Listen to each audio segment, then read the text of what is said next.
నలుగురు తెలుగుదేశం నాయకురాళ్లు మా బిడ్డలు, తెలుగుదేశం పార్టీ బిడ్డలు, మా అక్కలు, మా చెల్లెళ్ళు. ఎంత ఘోరం అంటే ఆ నలుగురు మీద semi nude morphing photos Twitter లో పెడతారు. సెమీ న్యూడ్ మార్ఫింగ్ ఫోటోస్ ఇక్కడి వరకు మేము అడుగుతున్నాం. అసలు పోలీస్ అనే డిపార్ట్మెంట్ ఈ రాష్ట్రంలో అసలు ఉందా అని అడుగుతున్నాం. ఒక నలుగురు ఆడపిల్లలు న్యూడ్ ఫోటోస్ మార్ఫింగ్ చేసి 10 రోజులైతే ఈ రోజు కూడా ట్విట్టర్ లో కంప్లైంట్లు ఇస్తే దాన్ని డిలీట్ చేసేదానికి కూడా పరిస్థితులు లేవంటే అసలు ఏమవుతుంది? ఇదేనా వాసిరెడ్డి పద్మ గారు ఆ రోజు రోజమ్మ మీద మేము ఏదో అన్నామని, మా నాయకుడు అన్నామని ఎగిరేవే, ఏడ్చేవే. ఆ తమిళనాడు నుంచి, కర్ణాటక నుంచి, నార్త్ ఇండియా నుంచి అందరు సినిమా యాక్ట్రెస్ల చేత మాట్లాడించేవే. ఇప్పుడు ఎక్కడికి పోయావు తల్లి? వీళ్ళు కూడా ఆడపిల్లలే, వీళ్ళకు కూడా పెళ్లిళ్ళయ్యాయి, వీళ్ళకు కూడా పిల్లకాయలు ఉన్నారు. ఇప్పుడు ఏం చెప్తావు? రోజమ్మని అడుగుతున్నావు. ఆ రోజు ఏడ్చి ఎక్కి ఏడ్చావే.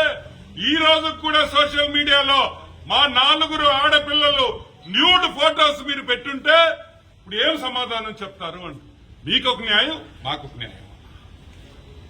అంటే తెలుగుదేశం పార్టీలో ఆడపిల్లలు కాదా? ఇంకో విషయం, మిశ్రా గారు chief election commission IAS retired, ఆయన అబ్జర్వర్, ఆయన కలిస్తే ఆయన ఓరల్ గా మీరు ఇమీడియట్ గా పోండి, ఇది మంచి పద్ధతి కాదు, we have to put a full stop to this అని చెప్పి ఇమీడియట్ గా పోలీస్ స్టేషన్ లో కంప్లైంట్ ఇవ్వమన్నారు.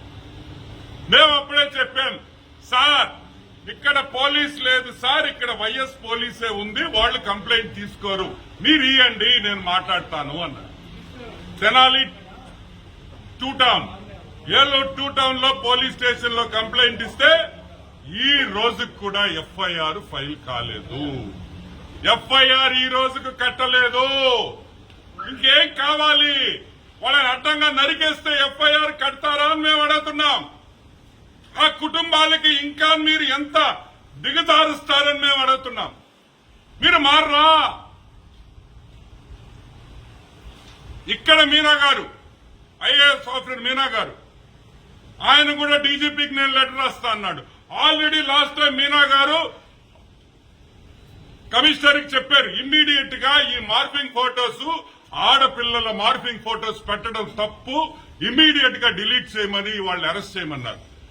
ఈ రోజుకి కూడా ఎఫ్ఐఆర్ కాదు కదా, ఆ ఫోటోని డిలీట్ చేసి ఆ అబ్బాయిని స్టేషన్ కి పిలిపించి ఆఖరాకి అడిగే ధైర్యం కూడా ఈ రోజు తెనాలి స్టేషన్ 2, ఏలూరు స్టేషన్ 2 లో లేదంటే ఈ రోజు పోలీస్ వ్యవస్థ ఎంత దిగజారిపోయిందో ఒక్కసారి ఆంధ్ర రాష్ట్ర ప్రజలందరూ ఆలోచించాలి.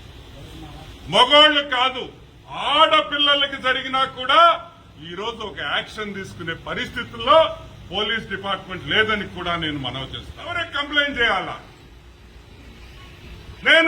నాకు తెలిసి ఈ కంప్లైంట్ ఎఫ్ఐఆర్ చేయగలిగిన ఏకైక వ్యక్తి మా వైఎస్ భారతక్క. నేను మీకు అపీల్ చేస్తున్నా, మీకు 2 కూతుర్లుండారు, నాకు 2 కూతుర్లుండారు. అక్క వద్దక్క, మనం రాజకీయం చేసుకుంటాం.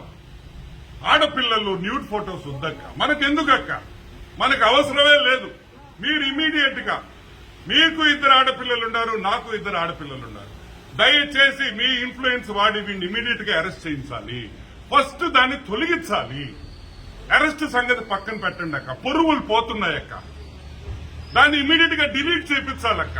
ఆ ఫోటోలు ఎవరైనా బాధే కదక్క, నా కుటుంబం కానీ మీ కుటుంబాన్ని, ఆ 4 ఆడబిడ్డలు, 4 కుటుంబాలు, వాళ్ళకి పెళ్లిళ్లు ఉన్నాయి, పిల్లకాయలు ఉన్నారు. ఇటువంటి సీరియస్ ఇష్యూస్ లో కూడా మనం ఇన్వాల్వ్ కాకపోతే చాలా బాధాకరమని కూడా మీకు మనవి చేస్తుంది.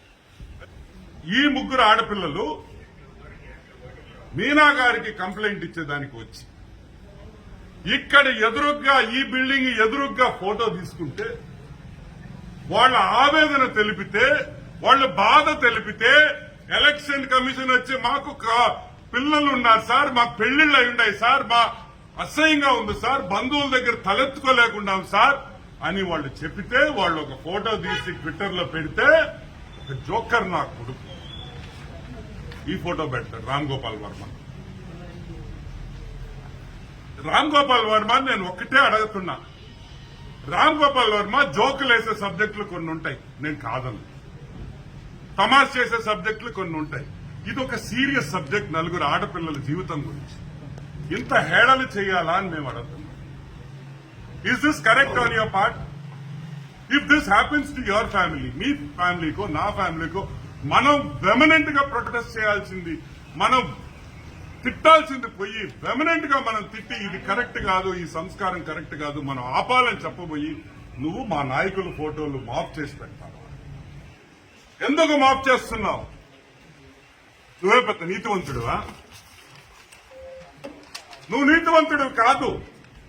మార్చి నెలలో ఆంధ్రప్రదేశ్ ఏపీ గవర్నమెంట్ నుంచి 67,62,712 రూపాయలు నీకు ఆర్టీజీఎస్ నీ కంపెనీ ట్రాన్స్ఫర్. ఎంత?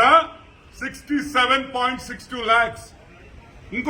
ఇంకొక ఆర్టీజీఎస్ 47.33 lakhs. ఇది ఎక్కడి నుంచి వచ్చింది అని అడుగుతుంది. ఈ డబ్బులు ఎవరిచ్చారు? ఎందుకు ఇచ్చారు? నువ్వేమైనా న్యూడ్ మోడలింగ్ చేశావా? నువ్వేమన్నా న్యూడ్ మోడలింగ్ చేస్తే నీకు డబ్బులు ఇచ్చారా? లేకపోతే మోడల్స్ వచ్చి ఇక్కడ ఏమన్నా షో చేసావా? దానికి ఇచ్చారా? క్లారిఫికేషన్ ఇవ్వండి. క్లారిఫికేషన్ అడుగుతున్నాం. For what was this money given to you? 1 crore almost 1,15 lakh rupees correct గా ఎలక్షన్ కోడ్ వచ్చే 2 days ముందర, 2-3 రోజుల ముందర హతరా భద్రా నీ 1,17 లక్షల రూపాయలు ఎందుకు ఇచ్చారు? ఎందుకంటే కోడ్ వస్తే ఆ డబ్బులు రావు కాబట్టి. కోడ్ వస్తే డబ్బులు రావు. సో నువ్వు జగన్మోహన్ రెడ్డి కృతజ్ఞతలు ఏంది? ఈ ఫోటోలు పెట్టాలా? మాకు తెలీదురే. ఫోటోలు మేము పెట్టలేమా? మాకు సెల్ ఫోన్ లేవా? మేము పెట్టలేమా ఈ ఫోటోలా? మేము మాఫ్ చేయలేమా? ట్విట్టర్ లో పెట్టలేమా? సంస్కారం, రెస్పెక్ట్, ఆ రెండు మాకుండే కాబట్టి. అదే మా పిల్లలకి ఎవరైనా చేస్తే మేము ఎంత బాధపడతామో మాకు తెలుసు కాబట్టి మేము ఇటువంటి పనులు చెయ్యము. మా నాయకుడికి తెలిస్తే చెప్పుతో కొడతాడు. ఇప్పుడుకైనా నా రిక్వెస్ట్, మీరు కేసులు ఫైల్ చేయొద్దు. తెలుగుదేశం ప్రభుత్వం రాగానే కేసులు ఫైల్ అవుతాయి. దయచేసి ట్విట్టర్ లో నుంచి దాన్ని డిలీట్ చేయించండి. ఆ పనన్నా చేయండి అని నేను ఈరోజు వైసీపీ నాయకులకు రిక్వెస్ట్ చేస్తాను. మీరు మిమ్మల్ని ఎంత రెచ్చగొట్టినా మీ ఆడవాళ్ల గురించి మాత్రం ఇటువంటి ఫోటోలు మేము చేయము. ఒకళ్ళు ఎవడైనా చేసినా కూడా చెప్పుతో కూడా కొట్టామని కూడా నేను మనవి చేస్తూ, దయచేసి మారండి. ఇప్పుడు కన్నా మారండి. రాజకీయంగా చేస్తాం. ఆడవాళ్లని హేళన చేయొద్దని కూడా రిక్వెస్ట్ చేస్తూ సెలవు తీసుకుంటాం. Thank you.